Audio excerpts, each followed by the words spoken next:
Today we're going to be mounting this mini starter in that. So it's pretty common to have what you call starter heat soak on these Corvettes. They have a really small engine bay, and my car is actually a big block car, and because of that there's even less room, and so the starter gets a lot of heat soak and a lot of times it stops working. Now in my case it's not necessarily heat related, I think it's starter related, but I think every other time I try to start the car I turn the key, it goes click, click, click, and then usually on the fourth time it starts. Now it's kind of annoying, it hasn't left me stranded yet, but I figure, let's try out this mini starter first and see how it goes. So I've had the car up on the rack for a little bit, just letting it cool down, but you can see like really how close this starter is to my exhaust. And this exhaust, it gets hot. The plan will be eventually to wrap it, but at this point I want to change the starter out first. And I have it all grounded correctly and attached all correctly. It's just this one is a reman unit, so maybe it's this, maybe it's the heat, I don't know. But we're gonna give that little Hitachi starter a try on this one and see how it goes. But first we gotta take this beast out, which is gonna be lots of fun because we gotta fight these lines to get it out. So first you need to take out the connections on the top, make sure you mark which connections go where, and then we're gonna do the bracket, the ground wire, and then the bottom two bolts. Oh, I should probably take that off. That probably needs to come off too. I have the front mounting spot and the ground wire unattached. Next is going to be getting all of these power wires and the main battery cable off of the starter. Remember, disconnect your battery before you do this, or you're going to have a heck of a surprise.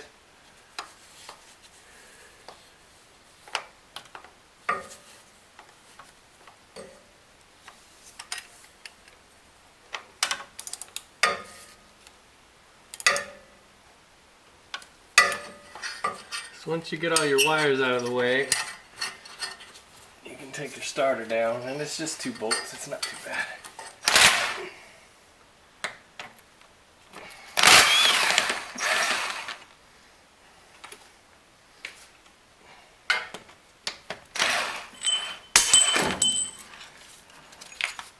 Alright, so bolts are out, and this is when I like these lines, this is when it holds my starter up, that way I'm not having it fall on my head, but try to get it out forwards.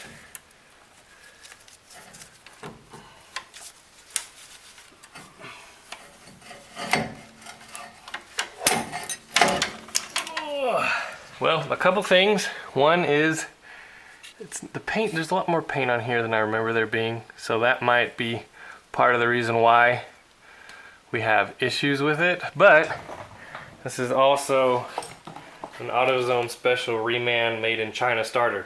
Now, nothing wrong with that. It's worked for the 5 years I've had it, but we're gonna see if the mini one works in. So I cleaned off the mating surface for the new starter. Interestingly enough, the old starter used, let me put my light up.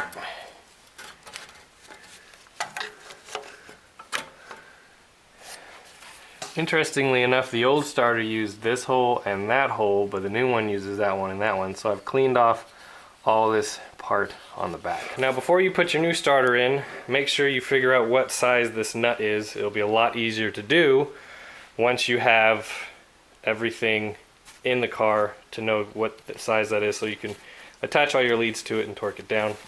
The other thing is I'm going to have to put a new connector on my solenoid wire, because this has a push-on connector where the other one was a ring terminal. But other than that, it should go in just fine.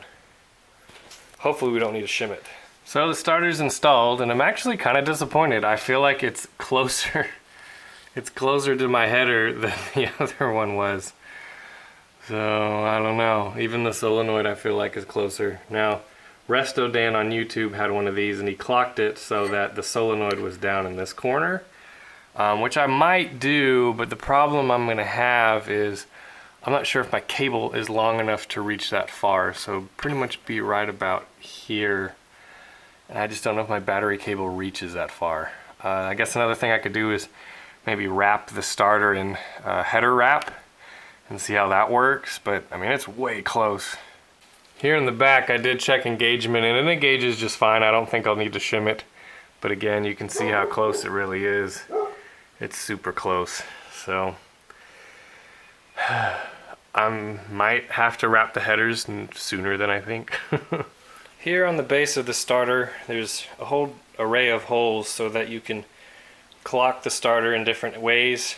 I mentioned before RestoDan put his with the solenoid facing down, which basically you take this pole and you pivot it all the way around and attach it here. The problem with that is on mine, one, it hits my automatic transmission cooler lines, and two, my battery cables aren't long enough to reach it. So I'm stuck with the solenoid straight up. Now with that said, what I've done is I have clocked it up one notch. When I first got it, it was here, and I moved it up here. And so what that does is that rotates the solenoid farther up. So hopefully a little bit farther away from the actual header. I've also wrapped it in this header wrap. I don't know if that's going to do anything, but you know, to me it's worth a try to figure it out. So I might do the same thing right here with the solenoid. I'm not sure. I probably won't. I'll probably just leave it and, you know, just see how it works. But I'm going to install it like that and go from there.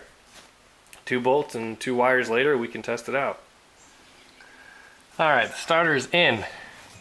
We have clocked it so that the solenoid is actually a lot farther. I don't know if you can see it. It's hard to camera in here. Solenoid is actually a lot farther from the headers than before. I have the wrap on it. I have all the wires connected. Maybe give you a shot from back here. You can see there's actually quite a bit of room now between the solenoid and the header. Really still kind of worried about the starter motor itself and the header, but well, what can we do for now? It's got wrap on it, so that should help.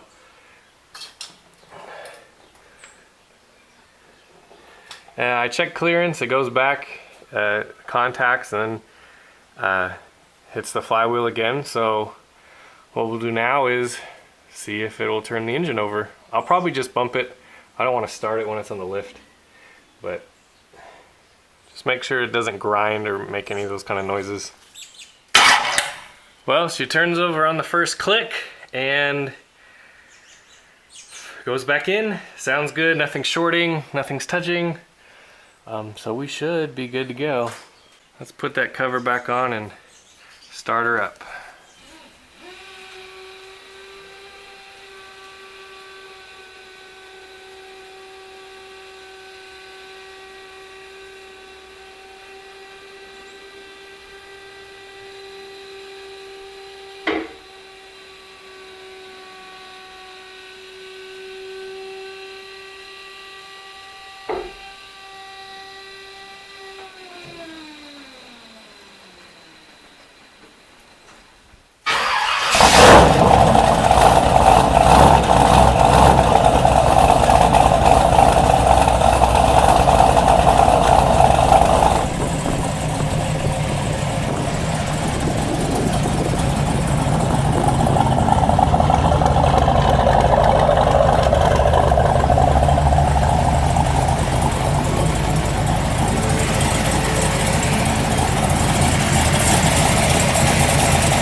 Alright, that starter is at 300 degrees.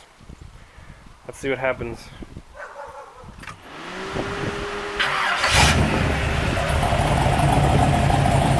Not bad.